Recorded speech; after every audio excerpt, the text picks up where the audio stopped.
Stacy and today I'm going to be making Southern banana pudding fried pie. As we say here in the South, fried anything is great. So I think there could be no better Southern dessert than the Southern banana pudding fried pie. There's a story to the development of this recipe. We celebrate each child's birthday for an entire week in our home since there are so many kids in the house. So they get a very special treatment for the entire week, including picking out the meals and the desserts. My second oldest son, Hampton, was having a hard time figuring out what desserts he wanted. Finally, about the fourth day into his birthday week, he spoke up, banana pudding fried pie. I thought, genius. That is just genius. Immediately, the wheels started turning in my mind trying to figure out exactly how to make this fried pie. People don't think so much about the crust, but if it isn't right, the filling won't stand a chance of shining. The crust has to be light and flaky, but it needs to be sturdy enough to withstand the frying. We get the sturdiness from using all-purpose flour so the gluten will develop. Adding an egg is also going to give the crust a little bit more structure. I don't usually use eggs unless I need a lot of structure, as in fried pies. For fried pie, flakiness is more important than tender crust. Leaving the fat a little bit larger in your mixture of flour will leave you with a much more flaky crust. A little acid will also make it easier to roll out without breaking apart. Now for the filling, this is a pastry cream that has the perfect consistency to fill the fried pie. I add cornstarch to ensure my egg won't curdle and my pie will set.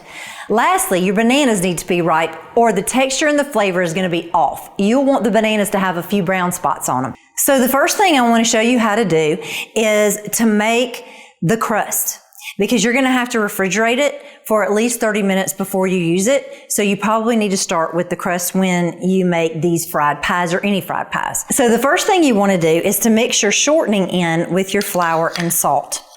So I have flour and I'm going to add a tablespoon of salt to my flour.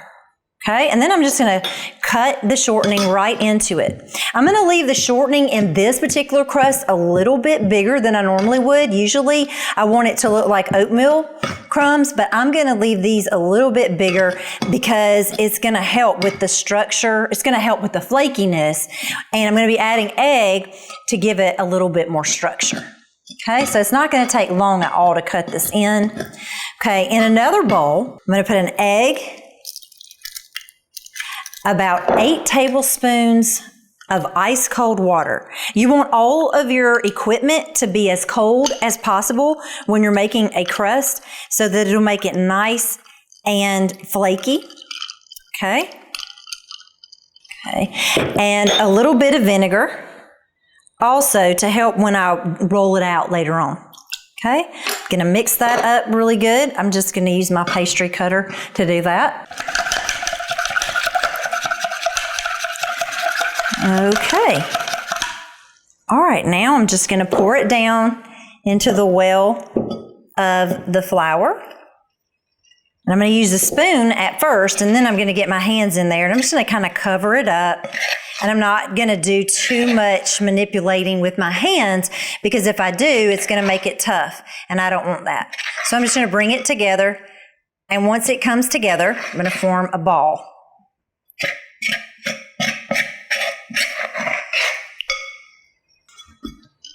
Okay, if it's too dry, add a little bit more water. And you know, sometimes it depends on the humidity outside. If it's really dry outside, you'll have to add more water than if it's nice and, well, I won't say nice and humid. For sure, it's not nice when it's humid. But if you have a little moisture in the air. It takes a minute, though, for it to soak all the way in. And if you make it too wet, then you're going to come out with a really tough pastry. So you don't want to do that.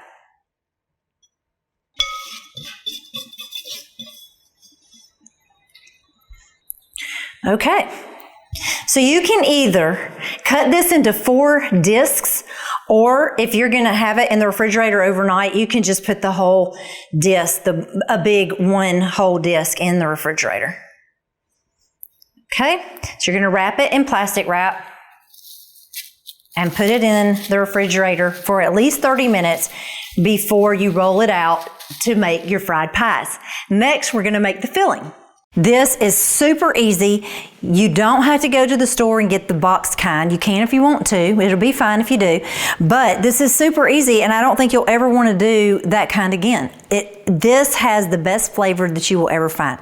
So I have got sugar and cornstarch in my saucepan. You could put this in another bowl, but I see no reason to get another bowl dirty. Okay, so then I'm going to mix 2 egg yolks in with some milk. Okay, all right, I'm just going to mix that right up. Okay, and then I'm going to pour it into my saucepan. Okay, I'm going to whisk evenly to try to get it all nice and incorporated so there are no lumps. You really shouldn't have any trouble with lumps in your pudding when you do it this way. And your eggs won't curdle because we're putting the cornstarch in with it. And if you use flour or cornstarch, you will have no trouble with your eggs curdling, and you'll have no trouble thickening it. We're making a pastry cream, and this is going to be super wonderful. This is going to take about 5 minutes to thicken, and as soon as it thickens, I'm going to add a little bit of salt for flavor and a little bit of vanilla, and I'm finished with the filling. My filling is thickening up. It is almost to the point that I can turn it off. It looks absolutely delicious. So now I'm going to add a little bit of vanilla. Okay. And I'm going to add my butter piece by piece. And I usually use cold butter for this. It works really great, and it gives you this wonderful silky, silky, silky texture. Okay. I need a little pinch of salt to give it just that great flavor that you need. A little bit more. I like mine a little extra salty. Okay. Look at how good that looks. I've turned it off, turned off the heat, and I'm gonna add some banana now to the filling. Now I would refrigerate this for, really, I would give it a good chill, probably at least an hour, but you can put it in there overnight and then it'll be ready for you to make the next day. You could do it with it hot, but I just think it starts off better if it's a little bit cooler. Okay, so now I'm gonna roll out the crust. I have some that I did earlier from the refrigerator, and I'm gonna put a little bit of flour on my work surface. All right, so here's one of the discs that I had earlier that it has been resting in the refrigerator for quite a while.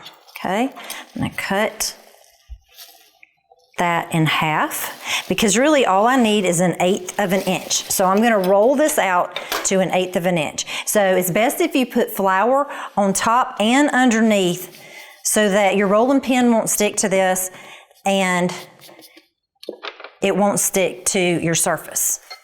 So it's a tender crust, but not too tender. It should hold its shape. The acid that we put in it earlier really is supposed to help it to roll out and to give it that sturdiness.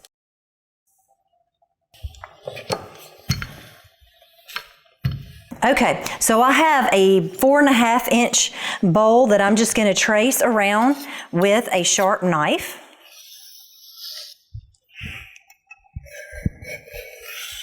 Okay. Make a disc, and I can get 3 out of this. All right, but I'm just going to go for 2 right now. I'm going to put a little bit of filling, about a tablespoon or so of filling, right kind of in the middle of my disc, and this looks really, really good. I cannot wait to taste this. So you'll take the bottom over the top, and you need to put a little bit of water on your hands and go around the edges. And the water's going to act as a glue on your pastry. All right, so then I'm going to go down and make sure that nothing can seep out in the oil. Okay, now I'm going to get a fork and make sure that it's good and secure in there. But always flour your fork before you do it.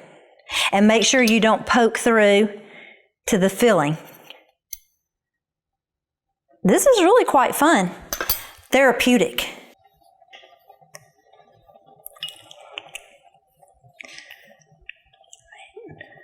Okay. Okay, look at how beautiful that looks. Now I'm gonna bring over the oil that I've been heating up. It needs to be about 375 degrees. And of course the temperature is gonna drop a little bit when you start to cook. So I just have a Dutch oven here filled with vegetable oil and a little bit of butter for flavor, but not much butter. I just wanted a little bit of butter for flavor. I'm gonna go ahead and lower this beautiful pie. Do you see how beautiful that is? Who wouldn't wanna eat that? Right down into the oil and let it fry for probably about 4 minutes. Slide that off. One more. Really, it's probably best just to do 2 at the time, but I have 7 kids and sometimes you just gotta get the dessert on the table. All right, 1 looks terrific. 2 looks terrific. So now I'm gonna put a little bit of powdered sugar over these to make it even more decadent. Just look at that lusciousness. All right, here's the perfect bite. It's got a piece of banana and everything in it with a little bit of whipped cream. Yum, yum, yum. Okay, there you go. I'm Stacy Lynn, and that's how you make Southern banana pudding fried pies. Go make them. For more information, go to my website, stacylynnharris.com. Stacy